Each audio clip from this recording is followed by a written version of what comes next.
আল্লাহ রাব্বুল আলামিন বলে আমার বান্দা-বান্দীরা ওই দিনকে বেশি বেশি স্মরণ করো যেদিন বাবা ছেলের পরিচয় দিবে না, ছেলে বাবার পরিচয় দিবে না, স্বামী স্ত্রীর পরিচয় দিবে না, স্ত্রী স্বামীর পরিচয় দিবে না।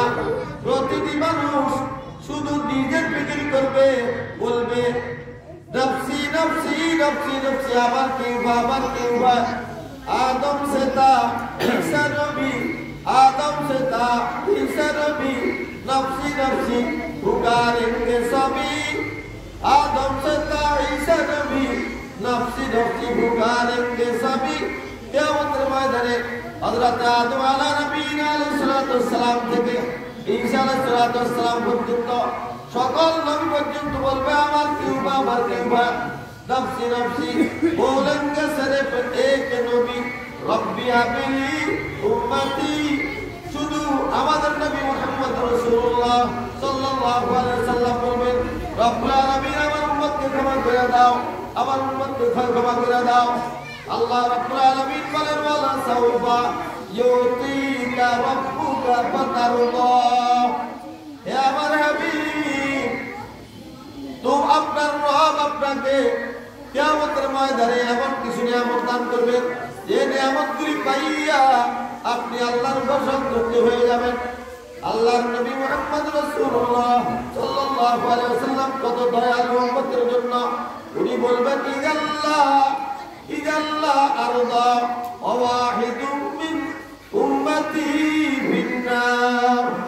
রব্বুল আলামিন আমাকে আপনি অতক্ষণ পর্যন্ত খুশি করতে পারবেন না যতক্ষণ পর্যন্ত আমার একটি উম্মত জাহান্নামের আগুনে জ্বলতে থাকবে। ইজাল্লাহ আরদা ওয়াহিদুম মিন উম্মতি বিন্নার। দেখেন আমাদের দয়াল নবী আমাদের জন্য কত দয়ালু, নিজের কোনো চিন্তা করবেন না, শুধু রব্বি আবলি উম্মতি রব্বি আবলি উম্মতি। রব্বুল আলামিন আমার উম্মতকে ক্ষমা করে দাও, আমার উম্মতকে ক্ষমা করে দাও, আমার উম্মতকে ক্ষমা করে দাও। বলুন মুহাম্মদ রাসূলুল্লাহ সাল্লাল্লাহু আলাইহি ওয়াসাল্লামের দ্বারা অনুসরণ করবে না, তাদের জন্য কি এই দোয়া হবে কিনা? কি বলে এই দোয়া হবে? তার জন্য কি রাসূল সাল্লাল্লাহু আলাইহি ওয়াসাল্লাম সুপারিশ করবেন কিনা? আর উসমান ইবনে মাযউন রাদিয়াল্লাহু তাআলা আনহু قال رسول الله صلى الله عليه وسلم يشفع يوم القيامة ثلاثة: الأنبياء ثم العلماء ثم الشهداء। হযরত উসমান বিন মাযউন রাদিয়াল্লাহু তাআলা আনহু থেকে হাদিস বর্ণিত, উনি বলেন কিয়ামতের ময়দানে তিন প্রকারের মানুষ সুপারিশ করবে। এক নম্বরে আম্বিয়ায়ে কেরাম স্ব উম্মতের জন্য সুপারিশ করবেন। হযরত ইব্রাহিম আলাইহিস সালাম তার নিজ উম্মতের জন্য সুপারিশ করবেন। হযরত মূসা আলাইহিস সালাম তার নিজ উম্মতের জন্য সুপারিশ করবেন। হযরত ঈসা আলাইহিস সালাম তার নিজ উম্মতের জন্য সুপারিশ করবেন। হযরত নূহ আলাইহিস সালাম তার নিজ উম্মতের জন্য সুপারিশ করবেন।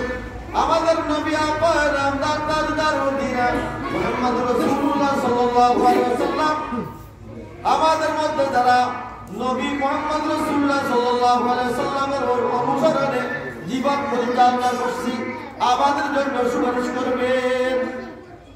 কি বলেন? নবীর সুপারিশ পাইতে চান? নবীর সুপারিশ যদি পাইতে চান তাহলে এই সকল মাদ্রাসাগুলির সাথে একেবারে সর্বাঙ্গীন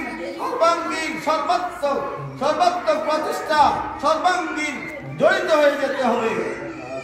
একেবারে সব